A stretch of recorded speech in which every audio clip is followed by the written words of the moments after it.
राष्ट्रीय अध्यक्ष अखिलेश यादव ने आगे प्रेस वार्ता करी और अखिलेश यादव ने भारतीय जनता पार्टी पर कई हमले किए। अखिलेश यादव ने आज एक पीडीए के आरक्षण के घोटालों पर आधारित बुकलेट भी जो है वो जारी की है। उत्तर प्रदेश सरकार में मंत्री हैं दयाशंकर मिश्र दयालु, कह रहे हैं कि आप लोग आरक्षण लूटने का काम कर रहे हैं, पीडीए के साथ आप लोग अन्याय कर रहे हैं, 69,000 वालों को इंसाफ नहीं दे रहे हैं। अब आप लोगों के खिलाफ जो है इन्होंने पूरा मोर्चा खोल दिया है।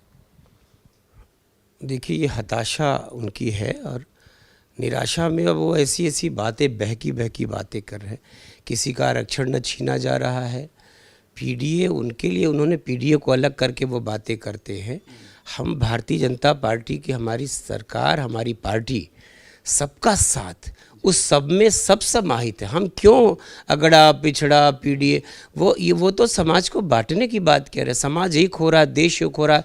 हम अखंड भारत की बात कह रहे हैं, हम एक भारत श्रेष्ठ भारत की बात कह रहे हैं, हम एक तरफ आत्मनिर्भर भारत की बात कह रहे हैं। हमारा भारत आत्मनिर्भर कैसे होगा अगर हम बटे रहे, हम टुकड़ों में रहे, हम गुलाम रहे। अब जब देश की ताकत बढ़ रही, देश है सबका साथ, सबका विकास, सबका विश्वास और सबका प्रयास, ये नारे हमारी हकीकत है, हमारी सच्चाई है। हमने किसी योजना में समाज को हम तो गरीबी मिटाने की तरफ बढ़ रहे। गरीब किसी जाति का हो सकता है, इसमें भी कोई दो राय नहीं कि किसी बड़ी जाति में पैदा हुआ तो गरीब नहीं है, और छोटी जाति में भी अमीर ना हो, छोटी जातियों में भी बहुत संपन्न लोग हैं। हम अगड़ा पिछड़ा की बात नहीं करते, हम सिर्फ अमीरी और गरीबी की बात करते हैं। और ऐसे में आपने देखा होगा कि इस देश में अगर 81 करोड़ लोगों को अनाज मिलता है तो क्या उसमें किसी की जाति पूछी जाती है? ये प्रश्न हमारी मीडिया के बंधुओं को उनसे पूछना चाहिए। सरकार होती तो आपको लगता है कि जाति ढूंढ के ये राशन भी देने का काम करते हैं, मतलब कुछ अगर ऐसा हो सकता है। इन्होंने जब इनको नौकरियां देने का वक्त, आपने देखा ना कि लोक सेवा आयोग जैसी पवित्र संस्था को देश में नौकरी के लिए, आपको पता है कि लोक सेवा आयोग जैसी कोई पवित्र संस्था नहीं, उनके दौर में उस संस्था के चेयरमैन की सीबीआई इंक्वायरी होती थी, कोई चेयरमैन बनने को तैयार नहीं होता था, सारे मेंबरान के ऊपर मुकदमे थे। लोक सेवा आयोग ने काम करना बंद कर दिया, अधीनस्थ चयन आयोग ने काम करने, अब भर्ती की प्रक्रिया में उत्तर प्रदेश में हर चयन की जो संस्थाएं थी सब विवादित थी। ईमानदारी से कहूँ, उस दौर की लिस्टें निकाल लीजिए और उस दौर की लिस्ट में अगर उस लिस्ट में आपको पीडीए दिखे तो कहिए। एक जाति, आप एक जाति की पार्टी बना के उत्तर प्रदेश और देश को नहीं चला सकते। आप गुमराह कर रहे हैं, समाज को बांटने का काम कर रहे हैं। हम एका की बात कह रहे हैं।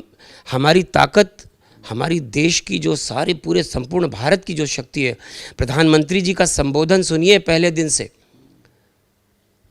इस देश के 140 करोड़ भाई और बहन कह के बात करने वाले देश के प्रधानमंत्री और उत्तर प्रदेश के मुख्यमंत्री की बात को वो ऐसे काट नहीं टाल सकते। वो तोड़ने का काम कर रहे हैं, समाज तोड़ने की बात करते हैं। और उसके लिए विषय क्या है कि वो सत्ता हथियाना चाहते हैं। सत्ता से दूर होने के बाद उन लोगों की हताशा, भाषाई नियंत्रण, ज़ुबान पे लगाम नहीं है। जो हमने कहा ना, भाषाओं की मर्यादा को लगातार उल्लंघन कर रहे हैं वो लोग, विपक्ष के लोग, चाहे कांग्रेस के लोग हों, चाहे सपा के लोग हों।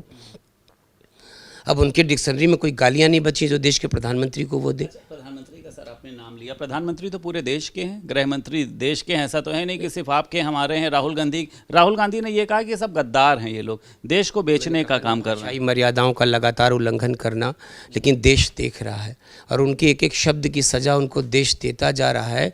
और देश ने कांग्रेस को मतलब हाशिए पर डाल दिया है, जनता ने डाला है। चुनाव के परिणाम आ रहे हैं, कांग्रेस मीलों पीछे धीरे धीरे मिट रही।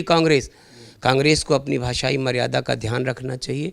और राहुल गांधी उनके नेता हैं, उनके मुखिया हैं। अगर उनके उस तरह के, मैंने कहा ना कि देश देखता है और मोदी जी कुछ नहीं बोलते, हमारी पार्टी भी रिएक्ट नहीं करती, लेकिन उसका बदला जनता लेती है, समाज लेता है और सब कुछ छीने। जो कांग्रेस मुक्त भारत की कल्पना है, बहुत अपनी मंजिल के करीब है।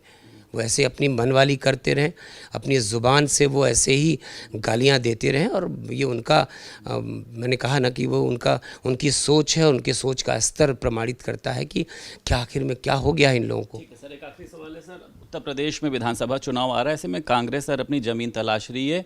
बीएसपी सुप्रीमो मायावती से कांग्रेस के तमाम नेता सर मिलने पहुंचे, तनुज पुनिया भी थे, रामजी लाल, मतलब और भी कई लोग थे सर, मायावती ने मिलने से मना कर दिया। उन्होंने कहा कि आप टाइम लेकर आइएगा, समय नहीं है। मतलब तो क्या मायावती मिलना नहीं चाहती? मतलब कांग्रेस को इतना ज़्यादा वो नज़रअंदाज कर रही हैं? जिसकी नाव डूब रही हो, डूबती नाव पर कोई सवार होना नहीं चाहता, और सवार लोग तो कूद रहे हैं उनकी नाव से। जितनी सवारियां थे कूद के चली गई हैं। अब मल्लाह भी आखिरी व्यक्ति होगा, और मल्लाह के साथ कुछ नाव में चूहे होते हैं, और जब वो चूहे कूद के जाते हैं तो दुनिया मान लेती है कि वो नाव नहीं बचा सकता कोई। तो मुझको लगता है कि ऐसी डूबती नाव पर कोई नहीं सवार होना चाहेगा और कोई इनसे जुड़ना नहीं चाहेगा। बहुत शुक्रिया बात करने के लिए। उत्तर प्रदेश सरकार में मंत्री दयाशंकर मिश्र दयालु हमारे साथ मौजूद थे। लखनऊ से वीडियो जर्नलिस्ट रोहित गुप्ता के साथ संदीप खेर।